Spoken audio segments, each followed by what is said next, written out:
Hello, आता आपण बघूया विण दोघांतली ही तुटे नाही या मालिकेचा एपिसोड रिव्ह्यू.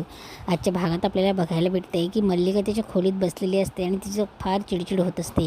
तिला समोरचे ते शब्द आठवत असतात की काकू काय चालले तुझं, तू अंशुमनच्या भल्याचा विचार करण्यापेक्षा ना जास्त त्याचं आयुष्य बर्बाद होतं आहे असा विचार करते. पण चिंगीचं आयुष्य त्याने बर्बाद केलं त्याचं काय, तिला तेही आठवत असतं की अर्पिताला घराबाहेर समरने कसं काढलं ते.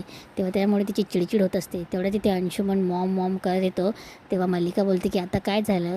तेव्हा अंशुमन बोलतो की मॉम काय गरज होती तुला त्या बावळट सुष्मिताला याची आयडिया, रिसेप्शनची आयडिया द्यायची. इतकी मूर्खसारखी लहान मुलासारखी नुसती या करत राहते. आता काय मी तिला शॉपिंगला पण घेऊन जायचं. एकदम डोकं आऊट झालं आहे माझं, डोकं पिकलं आहे माझं, सारखी बडबड बडबड बडबड. तेव्हा मल्लिका बोलते की अंशुमन डोक्यावर पडलायस का तू, बायको केलीस तू, आता ती तुझी बायको आहे. तेव्हा अंशुमन बोलतो की हे बघ मॉम, माझ्या लग्नाला सिरियसली घेऊ नको. चिंगीशी लग्न करायचं नव्हतं म्हणून मला हिच्याशी लग्न करावं लागलं, ह्या बावळटशी.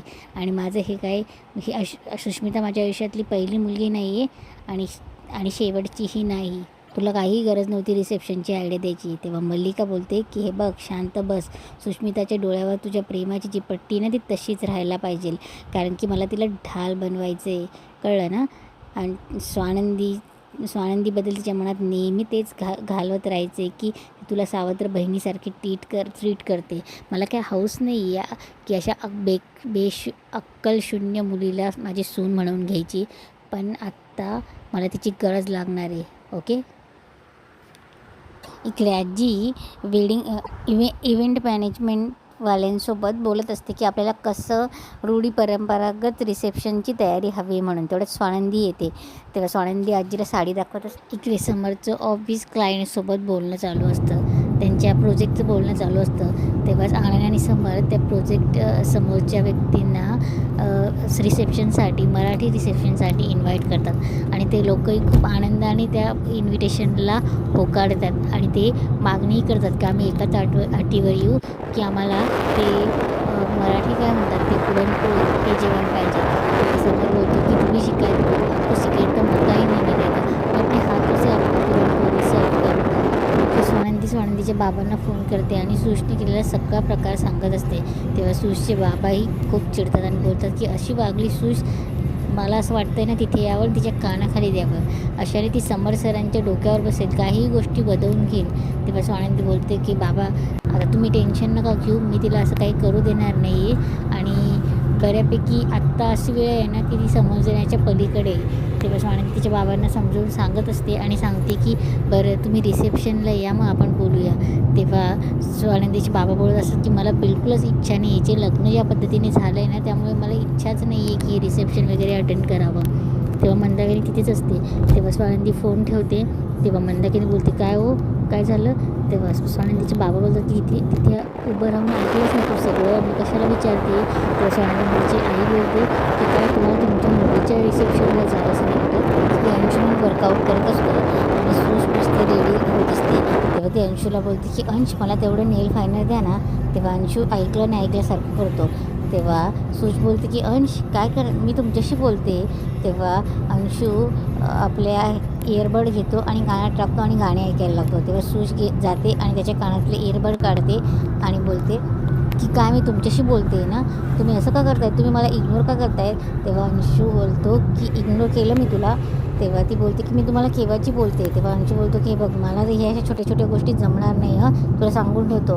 तेव्हा सूज बोलते की मग कोणाला जमणार आहे, असं का बोलतायत तुम्ही माझ्याशी, मला इग्नोर का करतायत. काल पण मी तुम्हाला शॉपिंगला घेऊन जा म्हणत होती, तुम्ही नाही ऐकलात. आता नेल फायनल मागितलं तर तुम्ही तेही नाही दिलं, असं का करताय तुम्ही, असं माझ्या मम्मासारखं का वागताय. तेव्हा अंशू बोलतो की कंपॅरिटिव्ह करायचं असेल ना तर कोणा चांगल्या व्यक्तीशी कर, कळलं ना. मला जगातली माझी ताई ही जगातली सगळ्यात व्यक्ती वाटते पण नाही काही सोडत. तेव्हा सूज बोलत असते की असं का बोलतायत तुम्ही माझ्याशी, असं का करतायत तुम्ही. तेवढ्यात मल्लिका येते आणि बोलते की अरे काय भांडता काय, बाहेर आवाज जातोय. तेव्हा मल्लिका बोलते की सूज बाळा अगं त्याचा स्वभाव तसाच आहे, तू त्याचं एवढं मनावर घेऊ नको. तेव्हा सूज बोलते की मॉम लॉ त्यांना सांगा ना असं नका वागायला, मला अशा गोष्टींची फार भीती वाटते. तेव्हा मल्लिका बोलते की टेन्शन नको घेऊ बाळा, जा तू रेडी हो, तुला सुंदर सुंदर तयार व्हायचं आहे ना. तेव्हा मल्लिका तिला पटकन बाजूला काढून देते. तेव्हा सूजला काढून दिल्यावर मल्लिका अंशूर ओरडते आणि बोलते की कळतं आहे का, पावळले का जरा, तिच्याशी असं का वागतोयस. तेव्हा अंशू बोलतो की मॉम मग काय करू, ती सर्किट आहे. तेव्हा मल्लिका बोलते की हळू बोल. तेव्हा अंशू बोलतो की काय करू मग, हळू बोल, सारखी किटकिट किटकिट किटकिट. दोघंही बहिणी जातात, डोक्याला ताप आहेत. तेव्हा मल्लिका बोलते की हे बघ, लग्न केलेस ना, तुझी बायको आहे आणि आता रिसेप्शन तुमचं, मी सांगते तुम्हाला काय करायचं ते. तेव्हा अंशू बोलतो की काय. तेव्हा मला बोलते की इकडे ये. त्याचं कान पकडते आणि त्याला काहीतरी प्लॅन सांगते. प्लॅन झाला, सांगून झाला की दोघांच्याही चेहऱ्यावर स्माईल असते. इकडे स्वानंदीचे बाबा रोहनला सांगत असतात की मंदाकिनी ना, त्या दिवशीच मला कळालं होतं अरे की काहीतरी उद्योग करून ठेवेल. मी तिला फोन लावत होतो तर ती फोन उचलत नव्हती ना, धीरे सुशला लावते तर सुशही उचलत नव्हते. तेव्हा फ्लॅशबॅकमध्ये रोहनचे बाबा सांगत असतात की बघितलंस ना कसं घडलं ते, आपण विचार करत होतो की काय काय. मंदाकिनी आली एकदम शांत झाली आणि बोलते की मला शांत राहू द्या, मला दमले रे बाबा, दमले रे. तेव्हा स्वानंदीचे बाबा मंदाकिनीला बोलत असतं की काय करून आलीस तू, हे बघ तू ना अशी शांत झाली ना तर तू कुठलंच चांगलं काम करत नाही. काय काम करते, एक तर तू इथे गोंधळ घालते, एक तर आदिराला काहीतरी बडबड करत असते, एक तर शेजारचीला जाऊन नावं ठेवत असते, एक तर राजवाड्यांच्या घरी जाऊन काहीतरी गोंधळ करून ठेवते. तेव्हा मंदाकिनी बोलते की आज चांगलं काम केलं आहे मी. तेव्हा ते जरा शॉक होतात आणि विचारतात की काय चांगलं काम. तेव्हा मंदाकिनी बोलते की तुमच्यामुळे पोरांना तात्काळात उभं ठेवलं आहे मी बाहेर, या रे पोरांनो या. तेव्हा सुश आणि अंशू लग्नाच्या वेशात आलेले असतात. तेव्हा सगळे शांत होतात, सगळे शॉक होतात. तेव्हा आदिरा बोलते की why are you holding her hand. तेव्हा सुश बोलते की कारण आम्ही लग्न केलं आहे आणि आम्ही असंच जन्मोजन्मी 7 जन्मी असंच एकमेकांचा हात हातात पकडून हॅपीली जगणार आहोत. तेव्हा स्वानंदीचे बाबा बोलतात की सुश आधी मला सांग, तू ह्या मुलाशी लग्न केलं आहेस. तेव्हा स्वानंदीचे बाबा रोहनला सांगत असतात की बघितलं ना रे, डोळ्यासमोर 2 मुलींचे आयुष्य त्या मुलाने बर्बाद केले. आपल्या बापाला काय वाटेल असं सुद्धा विचार नाही केला रे तिने, सरळ जाऊन त्या अंशुमनशी लग्न करून आली. तेव्हा रोहन सांगत असतो की बाबा मला आश्चर्य या गोष्टीचं वाटलं की ती सुश आईला आणि त्या अंशुमनला डिफेंड करत होती. तेव्हा स्वानंदीचे बाबा बोलतात की अरे मी एकदम असह्य बाप होतो त्या दिवशीचा, कारण की आपल्या मुलीला स्वतःहून आपली मुलीने स्वतःहून विहिरीत उडी घालण्याचं दुःख होतं आणि मी बघत होतो. तेव्हा फ्लॅशबॅकमध्ये पुन्हा स्वानंदीचे बाबा सांगत असतात आणि सुशला बोलत असतात की अगं काय केलंस तू हे. तेव्हा सुश काय बोलते की आम्ही लग्न केलं, जसे सगळे करतात तसं आम्हीही लग्न केलं. तेव्हा स्वानंदीचे बाबांना खूपच चक्करच येतात, ते खाली बसतात. तेव्हा रोहन बोलतो की बाबा तुम्ही ठीक आहात ना.